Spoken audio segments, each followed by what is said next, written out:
Recently ICMR ने anti microbial resistance AMR report 2024 publish की, जिसके रिजल्ट्स काफ़ी कंसर्निंग आए और काफ़ी अलार्मिंग है हमारे लिए।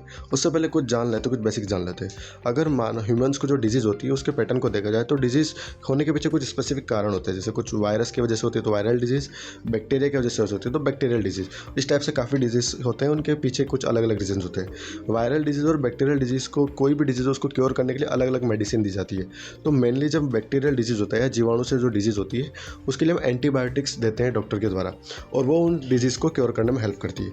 अब जो रिपोर्ट आई है उसमें यह बताया कि जो भी हम दवाई लेते थे, एंटीबायोटिक्स लेते थे, और जो अंदर बैक्टीरिया होता था, जिस डिजीज़ का बैक्टीरिया होता था, निमोनिया का बैक्टीरिया हुआ या फिर कोल्ड कफ थ्रोट में जो भी प्रॉब्लम है, यूरिनरी प्रॉब्लम है, उसके लिए जो बैक्टीरिया होता था उससे जो एंटीबायोटिक्स लड़ती थी या उससे फाइट करती थी, वो अब बहुत उसके जो बैक्टीरिया उसका रेजिस्टेंस काफ़ी बढ़ चुका है। मतलब 50 से 60% केसेस में ये देखा गया है कि जो बैक्टीरिया है वो काफ़ी स्ट्रॉन्ग हो चुका है और जो एंटीबायोटिक्स हम ले रहे हैं उसका उसके ऊपर कोई इफेक्ट आ नहीं रहा है। इसका मतलब है कि बैक्टीरिया में जो इम्यून सिस्टम है वो काफ़ी इंप्रूव हो चुका है। और ये हमारे लिए बहुत कंसर्निंग और अलार्मिंग इसलिए है कि अगर कोई डिजीज़ पे हम अगर टैबलेट्स लेंगे और उसका असर नहीं होगा तो हम डिजीज़ को क्योर कैसे करेंगे। तो ये तो बहुत बड़ा एक प्रॉब्लमेटिक शिफ्ट होने वाला है आने वाले टाइम में। तो इसके पीछे रीजंस क्या है? रीज़न सबसे पहले यही है कि हम बिना डॉक्टर के प्रिस्क्रिप्शन से कुछ भी दवाई ले लेते हैं।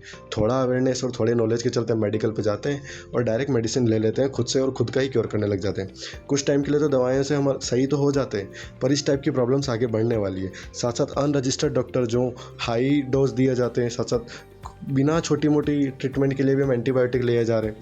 तो ये काफ़ी कंसर्निंग है और आने वाले टाइम में बहुत बड़ी प्रॉब्लम बन सकता है। तो कभी भी इस टाइप की सिचुएशन हो, डॉक्टर के पास जाएं, प्रिस्क्रिप्शन के साथ ही टैबलेट लें और जो मैनुअल डॉक्टर देता है उसके अकॉर्डिंग ही चले। खुद से डॉक्टर ना बोले और खुद सेफ रहिए, सुरक्षित रहिए और हाइजीन मेंटेन कीजिए। Thank you.